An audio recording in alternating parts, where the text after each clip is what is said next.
నన్ను కేవలం బర్తరఫ్ చేయడం మాత్రమే కాకుండా పేపర్లలో టీవీలలో నా క్యారెక్టర్ అసాసిన్మెంట్ చేయడమే కాకుండా తనకున్న అధికార బలంతో ఆనాడు రఘునందన్ రావు అనేటువంటి ఒక ఐఏఎస్ ఆఫీసర్ బృందాన్ని వేసి రాత్రే ఒక 3 లక్షల ఎస్ఎఫ్టీలలో గోడౌన్స్ ఉంటాయి ఖాళీ చేయించి 3 నెలలు ఖాళీ పెట్టించింది. రాత్రే నాకు ఒక ఫీడ్ ప్లాంట్ 78 కోట్లతో కట్టుకున్న ఫీడ్ ప్లాంట్ పొల్యూషన్ సర్టిఫికేట్ లేదని చెప్పి సీజ్ చేసి వందలాది మంది దళితుల్ని పెట్టి రోజు ధర్నాలు పెట్టించిండ్రు, షెడ్లు కూలగొట్టించిండ్రు.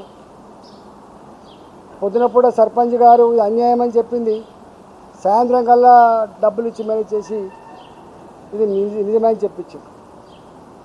నెలల తరబడి అక్కడిని అడ్డబెట్టించి ఇప్పుడున్న మాజీ మంత్రులతోటి ఇప్పుడున్న మాజీ ఎమ్మెల్యేలతో అడ్డబెట్టించి ఆయన చేయని పని లేదు.